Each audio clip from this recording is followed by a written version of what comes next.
Emergency economic powers act প্রয়োগ করে গত বছর মার্কিন প্রেসিডেন্ট ডোনাল্ড ট্রাম্প বিশ্বের বিভিন্ন দেশের পণ্যে যে আমদানি শুল্ক আরোপ করেছিলেন সেটিকে অবৈধ ঘোষণা করেছেন যুক্তরাষ্ট্রের সুপ্রিম কোর্ট।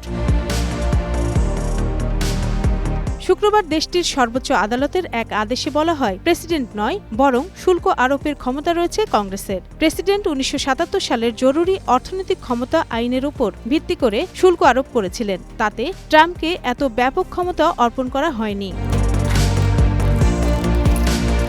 প্রধান বিচারপতি জন রবার্টস বলেন, বিশ্বজুড়ে একতরফা ব্যাপক শুল্ক আরোপ করার মাধ্যমে ট্রাম্প ফেডারেল আইন লঙ্ঘন করেছেন। তবে ইতোমধ্যে সংগৃহীত $১৩০ বিলিয়নেরও বেশি শুল্কের রিফান্ডের বিষয়ে সিদ্ধান্ত কি হবে কিংবা ফেরতের প্রক্রিয়া কেমন হবে সে বিষয়ে কিছু জানাননি আদালত। আইন বিশেষজ্ঞরা বলছেন, এ রায়ের পর নতুন করে শুল্ক রিফান্ডের জন্য বিপুল আবেদন জমা পড়তে পারে, বিশেষ করে যেসব দেশ এরই মধ্যে ট্রাম্পের আরোপিত শুল্ক মেনে আমদানি কিংবা রফতানিতে অতিরিক্ত অর্থ দিয়েছে সেসব কোম্পানিগুলো খুব দ্রুতই আবেদন করবে।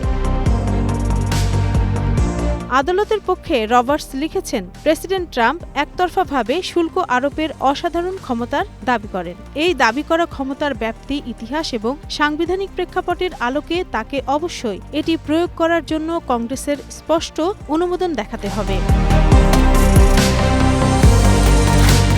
রায় প্রকাশের কয়েক ঘণ্টা পর হোয়াইট হাউসে এক সংবাদ সম্মেলনের শুরুতে ট্রাম্প বলেন, এই রায় ভয়াবহ, লজ্জাজনক। দেশের স্বার্থে সঠিক কাজটি করার সাহস দেখাতে পারেনি supreme court. And that's taking place. It's a lot of money coming into our country. So we're doing that, period. But we're immediately instituting the 10% provision, which we're allowed to do.